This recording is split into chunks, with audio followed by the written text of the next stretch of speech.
Welcome back to another episode of Rock Boys Football. The LSU Tigers land a massive commitment coming out of the transfer portal as former Ohio State cornerback Jyaire Brown commits to LSU. And this is the position group that heading into this transfer portal cycle we talked about for LSU. They needed more depth. They needed more experience. They needed more talent injected into this defensive back room for LSU. And to Brian Kelly's credit, that's exactly what they've done. They also make the change for the defensive coaching staff.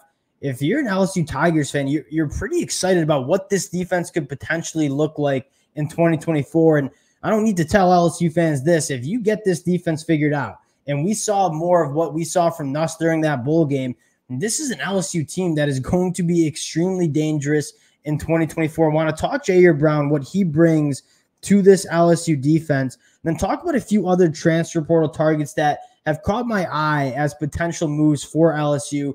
Before we get into it, just want to say thank you to you guys. This has been a wild last couple of weeks. I've had an absolute blast covering the transfer portal, breaking down these commitments.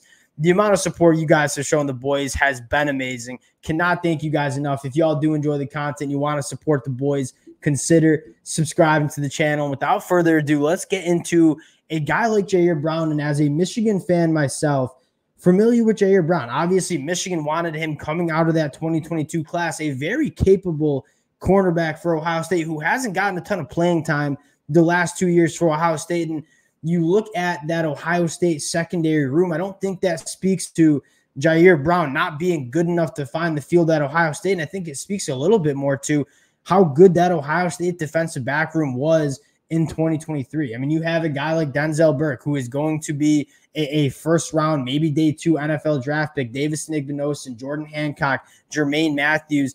That Ohio State secondary room was absolutely loaded with experience and NFL talent. So for LSU fans looking at this get, I don't think it's a guy that couldn't make it at Ohio State. He's probably going to be a contributor for Ohio State in 2024.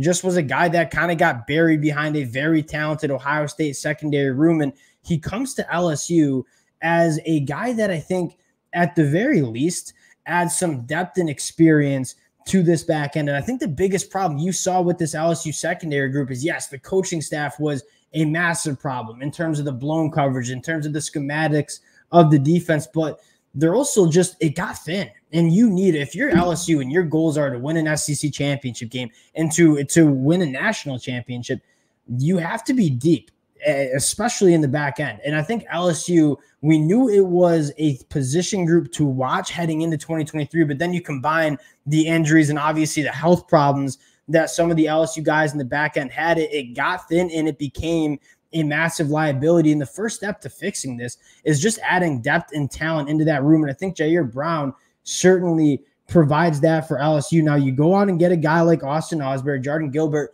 you're suddenly starting to build that depth for LSU. Now there's a few other targets for LSU that I would certainly keep an eye on. The first guy I want to talk about, he just hit the transfer portal earlier yesterday morning, is cornerback from NC State, Aiden White. And this is a guy that in 2022 was a first-team All-ACC guy, was on a lot of NFL draft boards, comes back to NC State in 2023, puts together a phenomenal season.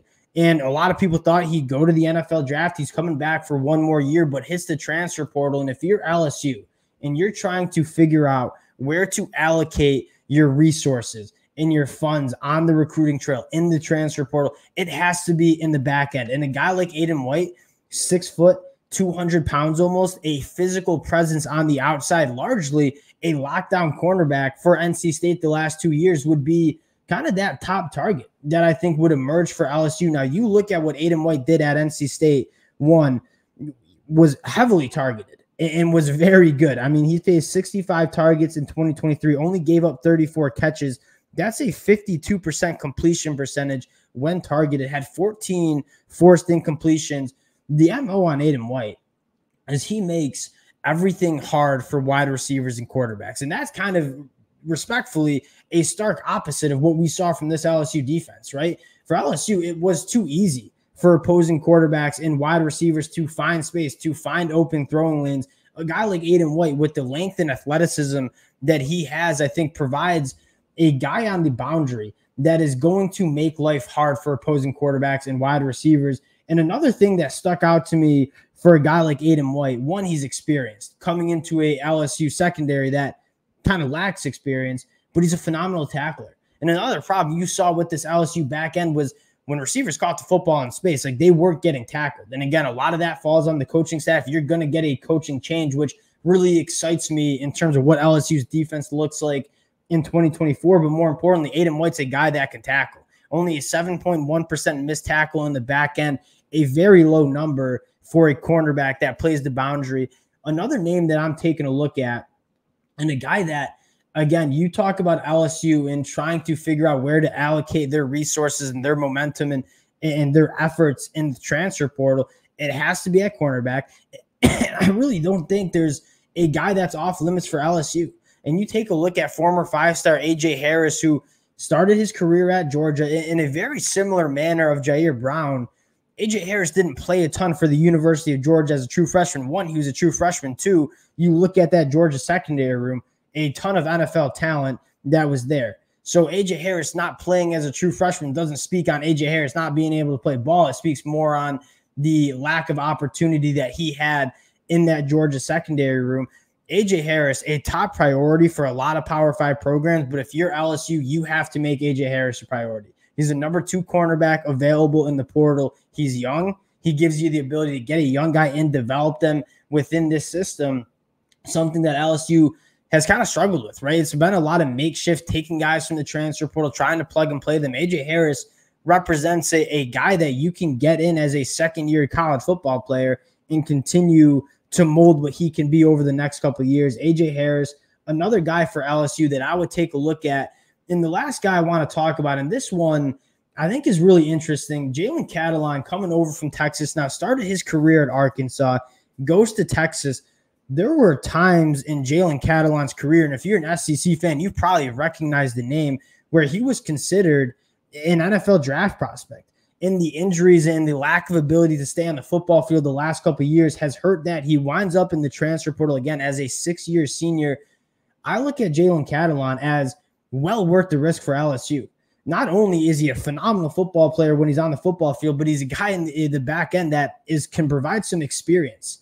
And you look at this LSU secondary room, a lot of it was young talent that was just maybe not ready for that college football level. A guy like Jaylen Catalon can help offset some of the youth that you have in the back end. So if I'm LSU, I'm looking to address the cornerback spot. You do that with a guy like Jyaire Brown, but I'm also looking to address that safety room.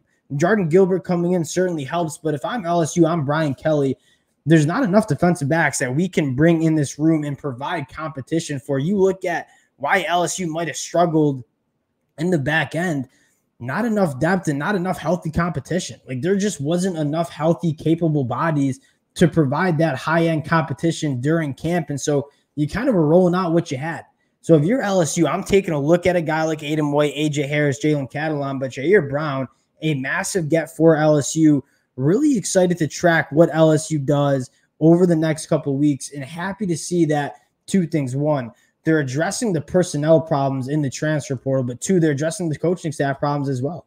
And so if you're an LSU fan, you're really optimistic about what this defense looks like in 2024. Massive get for the Tigers. Appreciate you guys rocking with the fellas. Again, if y'all do enjoy the content, consider subscribing to the channel, and we'll talk to y'all later. Peace.